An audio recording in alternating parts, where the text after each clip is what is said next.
Salut, salut tout le monde. Bonsoir. Bonjour. Peu importe où vous vous trouvez dans la planète.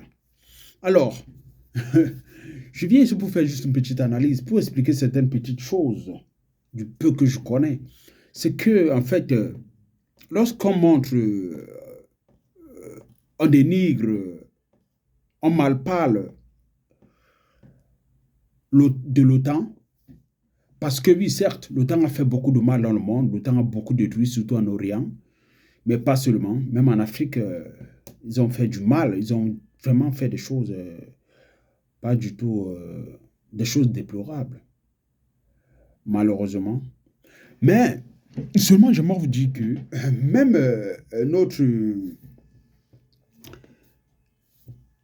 grand, parce que sur Internet aujourd'hui, il y a beaucoup de personnes qui le plébiscitent, notre grand Vladimir Poutine, j'aimerais vous rappeler que une guerre, c'est une guerre.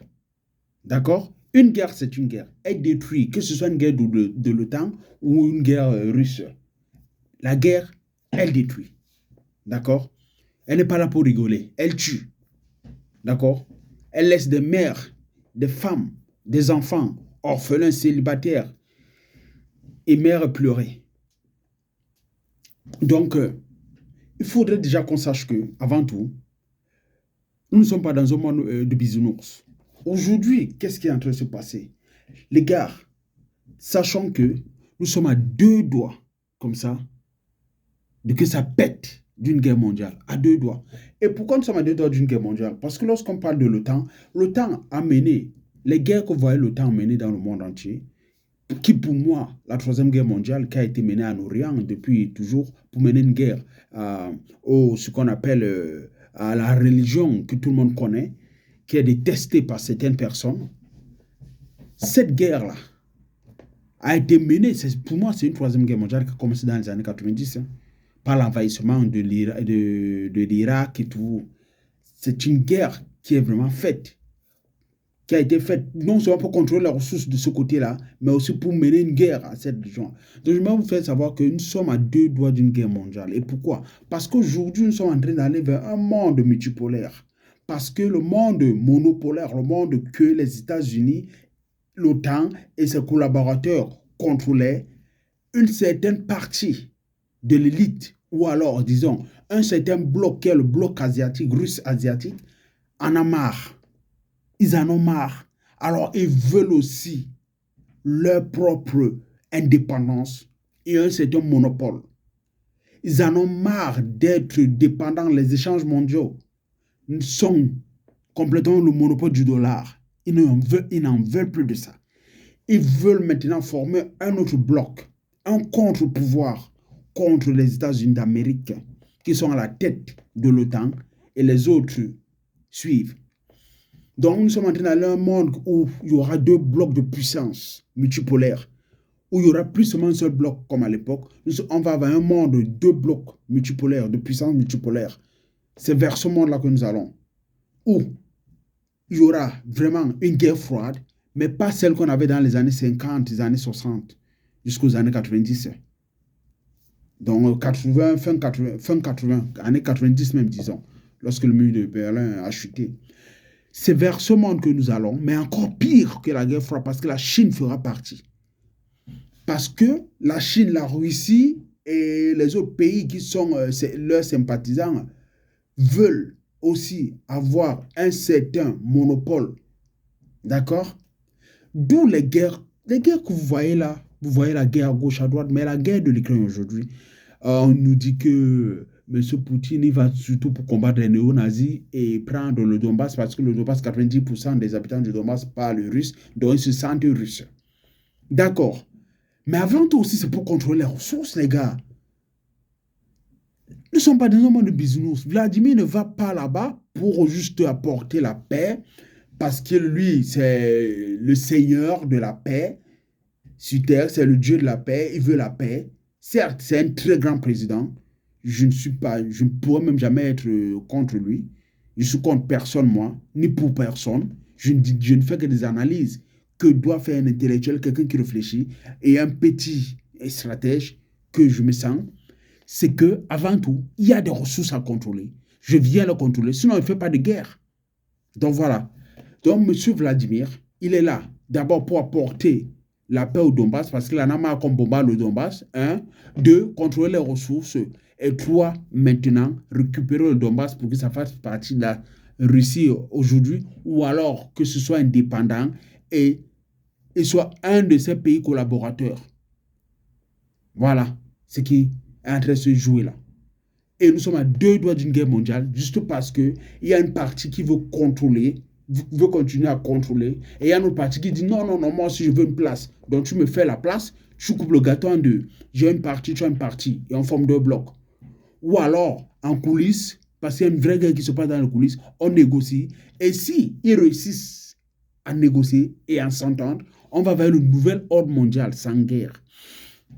Et s'ils ne réussissent pas à s'entendre et que la guerre mondiale démarre, et que ça pète vraiment, on va aller vers une guerre mondiale. Et si c'est le bloc occidental, le bloc de l'OTAN qui gagne, on va aller vers une nouvelle ordre mondiale. Et si c'est le bloc de l'Asie, la Russie, qui gagne, on va pas avoir une guerre mondiale, mais maintenant on aura ce qu'on appelle le monopole, le contrôle de ce bloc-là dans le monde entier. Qu'est-ce qu'ils vont mettre en place? Parce qu'aujourd'hui, je ne pense plus qu'ils sont très communistes. Ils sont entre le capitalisme et le communisme. Ils sont déjà à ce niveau-là.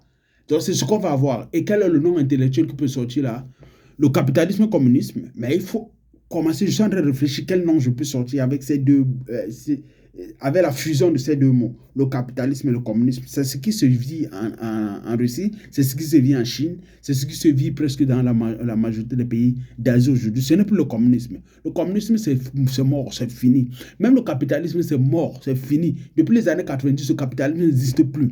Nous sommes dans un monde hyper capitaliste, mais surtout esclavagiste, qui nous maintient dans le crédit. Nous sommes dans un monde de crédit, où on ne vit que... Bon, c'est d'autres explications que je vais apporter là-bas. Mais je veux juste vous dire qu'aujourd'hui, c'est vers ce monde-là que nous allons. Soit on va former 2 blocs, soit on va former le nouvel ordre mondial. D'accord? Soit on va former le bloc, soit l'autre bloc va venir. Le bloc qu'on appelle capitalisme et communisme. C'est les 2 noms-là. Mais il faut un nouveau nom qui va surgir. Soit on va former 2 blocs où le dollar n'aura plus seul, lui, le monopole de l'économie mondiale, le monopole des échanges mondiaux. Non. La Russie et la Chine et leurs collaborateurs aussi vont venir avec leur part. Et ils vont dire non. Ici, les échanges maintenant, ça se fait soit avec le dollar, soit avec le yen, soit avec la monnaie russe. Je ne sais pas comment on appelle la monnaie russe, il faut que je cherche. Mais soit avec la monnaie russe. Je n'ai pas fait cette recherche qui est peut-être un petit défaut, mais ce n'est pas grave. Soit avec la monnaie chinoise, soit avec la monnaie russe, soit avec on continue avec le dollar. Mais il y a un bloc qui ne veut pas de ça. Donc on va vers un monde multipolaire. Soit vers un nouvel ordre mondial, soit un monde multipolaire. Et pour avoir ce nouveau système-là qu'ils sont en train de chercher, s'ils ne s'entendent pas, ça va péter. On aura une guerre totale et mondiale. Parce que je vous rappelle qu'aujourd'hui, la Chine est très bien structurée en Afrique. La Russie est en train de se structurer en Afrique. Donc, en Europe, la Russie est en train de prendre de plus en plus sa place. En Asie, la Chine va aussi vouloir agrandir son territoire, surtout politiquement parlant. Donc peut-être Taïwan risque d'être attaqué, Hong Kong risque encore d'être attaqué pour tenir vraiment ces 2 îles-là. Et qui sait, la Chine peut encore viser à amoindrir, à réduire le territoire, soit du Pakistan, soit de l'Inde. Il risque aussi d'attaquer là-bas. Donc, juste pour former un empire, la Russie est en train de vouloir rétablir son empire. La Chine aussi va vouloir faire cela. Tôt ou tard. C'est vers ce monde-là que nous allons. Et aussi, je vais vous rappeler que oubliez ces mascarades qu'on appelle la démocratie, parce que même en Occident, nous allons vers le totalitarisme. Nous n'étions pas déjà en démocratie. Nous étions dans un régime oligarchique. Aujourd'hui, on va vers un régime totalitaire, de contrôle de masse. Donc, oubliez, c'est-à-dire nous sommes nous sommes en train d'entrer petit à petit vers un nouveau système.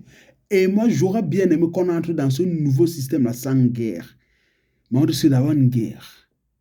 Et si on réussit à entrer vers ce nouveau système-là sans guerre, merci à l'univers. mais on risque d'avoir une guerre pour que ce nouveau système-là finisse finalement à mettre tout en place. C'est ce qui est en train de se passer aujourd'hui dans le monde. Tout reset, tout grand reset, tout big reset apporte toujours une guerre. Toujours. Donc, il faudrait pas prier, mais comprendre ces choses-là. Il y a tellement à dire dans ces choses-là, mais il faut vraiment les comprendre. Lorsque vous voyez qu'il y a eu des confinements, il y a eu des passes sanitaires, il y en a même encore, il y a eu des masques et tout ça c'était juste pour vous mettre à preuve, pour voir à quel niveau vous êtes si obéissant, si soumis. Et ainsi, je peux commencer à imposer petit à petit le nouveau système que je veux mettre en place. Donc, j'essaye d'abord, je fais des essais. Tout ça, ça s'apprend dans la psychologie. Tout ça, ça s'apprend en stratégie. Tout ça, ça s'apprend en politique. Ces gars-là qui sont au pouvoir ou qui dirigent comprennent tout ça. Ils sont allés à l'ENA, on les a enseignés. Ils sont allés dans les écoles de stratégie, on les a enseignés. Mais toi, tu n'as pas les moyens d'y aller. Tu as les livres. Les mêmes livres qu'ils lisent là-bas sont disponibles. Les mêmes documentaires qu'on leur montre là-bas sont disponibles.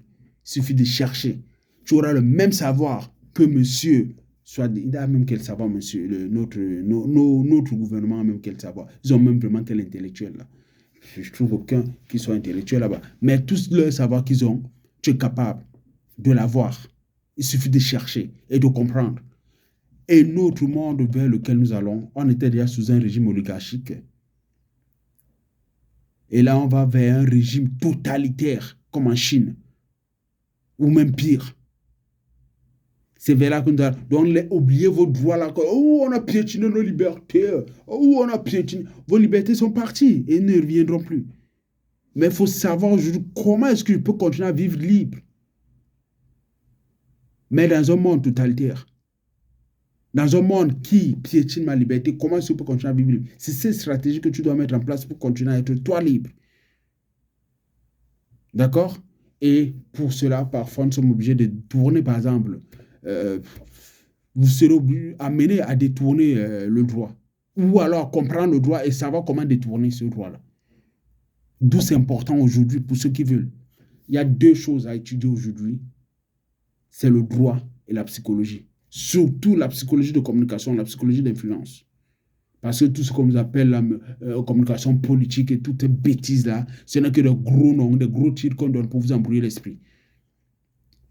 La communication politique, ce n'est que de la psychologie. Rien d'autre. Ce n'est que de la psychologie d'influence. C'est ça la communication politique. Ce n'est que la psychologie de communication. Et aussi maintenant, de l'autre côté, sachez que les intellectuels veulent vous faire croire qu'il n'y a que eux qui peuvent avoir l'esprit d'analyse ou qui peuvent avoir les capacités d'analyse.